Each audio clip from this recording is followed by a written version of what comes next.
복된 소식 아름다운 소리 AM 1590kHz 시카고 기독교 방송입니다.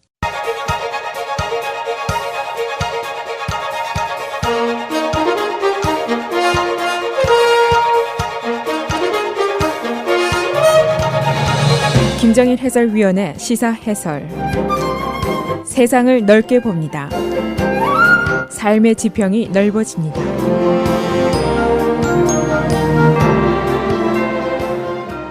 시사 해설입니다.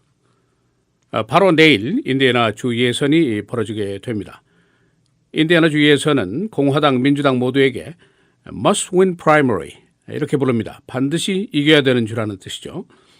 트럼프에게는 계산상으로 전당대회에 가지 않고도 후보 지명권을 얻을 수 있는 1237표를 확보할 수 있느냐 없느냐 이것을 결정 지을 수 있는 예선입니다.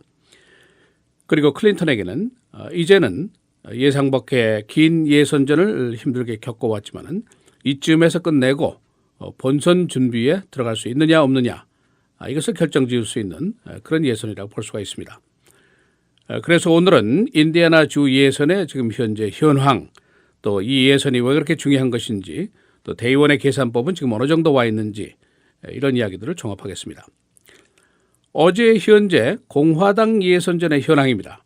트럼프가 크게 우세합니다. 그 이유가 있는데 첫 번째는 대부분의 여론조사에서 트럼프가 크루즈보다 약 15% 정도 앞서고 있습니다. 두 번째는 크루즈와 케이스의 합작 전략, 부정적인 반응이 높습니다. 인디애나의 공화당 의원들 중에서 두 사람이 야합한 것이고 잘못된 것이라는 반응이 60%에 가깝습니다. 그래서 만일 여론조사대로 결과가 나온다면은 트럼프가 승리를 하게 되고 그렇게 되면은 지명권 내에 접근을 하기 위한 대의원 수 확보에 결정적인 기회를 내일 얻을 수가 있습니다. 인디애나 예선의 룰을 보면은 winner take most 이렇게 되어 있습니다. 어떤 주들은 winner take all 이렇게 된 주도 있습니다만은 대의원 수를 혼자 독식하는 것은 아니지만은 이기는 자가 거의 모든 대의원표를 가질 수 있는 주, 이것이 바로 winner take most 이런 주입니다. 두 번째는 크루즈가 북동부 5개 주에서 전패를 했습니다. 그래서 이번에 또 지게 되면은 장장 4주 동안 무승 기록을 세우게 됩니다.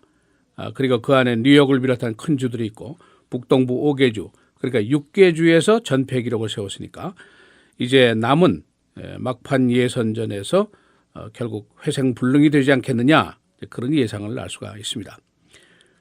그래서 크루즈가 지난 주말 토요일 주일 전 인디애나 주를 휩쓸고 다니면서 매우 공격적인 선거전을 벌였고 어제 썬데이 아침에 있는 그 각 TV 방송들의 뉴쇼 무려 5군데에 출연을 했습니다. 그래서 절박한 선거전의 모습을 보여줬습니다. 이 크루즈에게는 지난 4주 동안 무승에다가 뉴욕 같은 큰 주에서 대패를 한 것, 이것이 이제 큰 약점으로 지적이 되고 있는데 만일 내일 인디애나에서 이기지를 못하면 패색이 짙어진다. 이제 그런 결론이죠.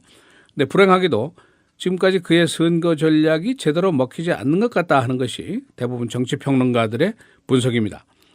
첫째로 크루즈 케이스의 그 야합 문제, 말씀드린 대로 한 58%가 부정적인 반응을 보이고 있습니다. 잘못된 것이다는 그런 반응입니다. 그리고 그 칼리 피오리아 부통령 지명한 거, 그것도 석연치 않은 시선들이 오고 있습니다. 왜 크루즈가 저렇게 일찍 그것도 승산도 별로 없는 자가 부통령 후보를 벌써 지명하고 야단인가, 그런 역시 부정적인 생각이 깊습니다. 또 한 가지 전 하원 의장이었던 존 베너의 철퇴를 맞은 것이죠. 크루즈는 마치 악마 같은 SOB다 그렇게 얘기를 했는데 이 한마디에 그의 인격의 문제나 인품의 문제보다도 이 사람이 바로 정부 폐쇄를 유발했던 극보수주의 의원들의 선두였다, 리더였다. 이 사실이 명확하게 다시 상기가 됐다는 거, 이것도 크루즈에게는 굉장히 큰 타격이 될 수가 있습니다. 그러나 이제 크루즈의 계산은 또 다른 계산을 하고 있습니다. 아이오와라든가 위스콘신 같은 중서부 지역에서의 예상 밖의 큰 승리를 거둔 것을 있는데 이번에도 또 그런 일이 벌어지지 않겠는가, 그런 기대를 하고 있는 것이죠.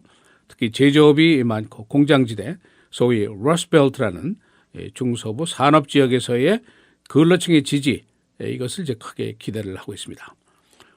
샌더스, 지난 화요일 북동부 5개 주 예선에서 4개 주를 클린턴에게 아주 참패를 당하고 말았죠. 그래서 모든 선거 전문가들은 수학적으로 계산한다면 그의 승산은 거의 0%다. 그런 계산을 하고 있습니다. 또 언론들은 그가 언제 하차를 할 것인가 이런 의문들을 이제 제기하고 있습니다. 분위기가 이쯤 되면은 회생하기가 굉장히 힘든데 엎친 데 덮친 격으로 지금 선거 기금의 모금도 크게 줄어들고 있습니다. 샌더스 선거본부가 발표한 지난 4월의 선거기금 모금 실적을 보면 2,580만 달러에 그치고 있습니다. 지난 3월에는 4,600만 달러를 거둬들였습니다. 무려 그때보다 40%나 줄어들었다는 계산이 나오게 됩니다. 이 샌더스의 선거기금 여러분 아시는 대로 한 건당 평균이 27달러 정도의 헌금입니다. 소위 개미군단의 헌금인데 이게 40%나 떨어졌다 하는 의미는 그만큼 지지 기반이 떨어졌다, 흔들린다 그런 의미로도 해석이 될 수가 있습니다. 이 선거 기금이 줄어드니까 샌더스의 그 상근 선거본부 스태프들 255명을 감원하는 사태까지 벌어지고 말았습니다. 이 지금 현재 크루즈라든가 샌더스가 모두 인디아나의 그 근로자층을 겨냥하고 있습니다. 샌더스가 어제 노조 중심의 유세장에 나가서 기업들이 탐욕을 금지해라, 근로자를 존경하라 그런 구호를 아주 강하게 외쳤습니다. 이 중서부 지역에서는 프리 트레이드, FTA 이런 데 대한 반감이 높습니다. 소위 그 아웃소싱의 문제 때문인데 그러나 지금 분석을 해보면은 인디아나의 경제는 전국 평균보다도 사실은 높습니다. 그리고 실제로 제조업이라든가 공장의 그 감원 감소, 근로자 수 감소 이런 것은 자유무역 때문이 아니고 사실은 제조업의 기술 개발, 기술 개혁 때문이다. 그런 분석이 나와 있습니다. 그러니까 고기술직이 많이 필요하니까 일반직 근로자들이 감소하고 있다. 그런 계산이 나와 있습니다.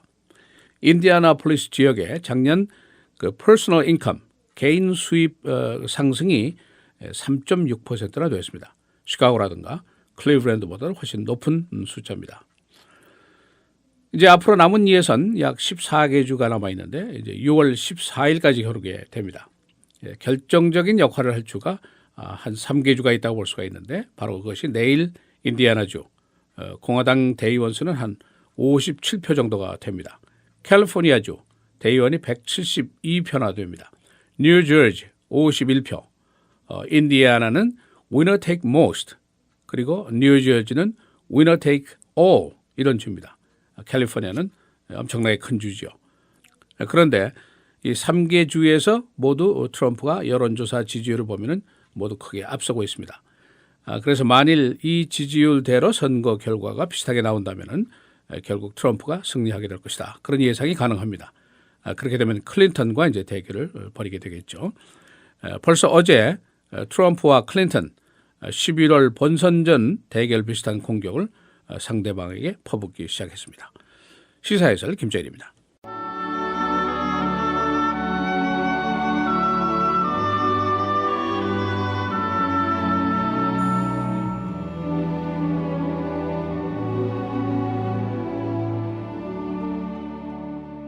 주께서 이같이 우리에게 명하시되 내가 너를 이방의 빛으로 삼아 너로 땅끝까지 구원하게 하리라 하셨느니라 하니 이방인들이 듣고 기뻐하여 하나님의 말씀을 찬송하며 영생을 주시기로 작정된 자는 다 믿더라.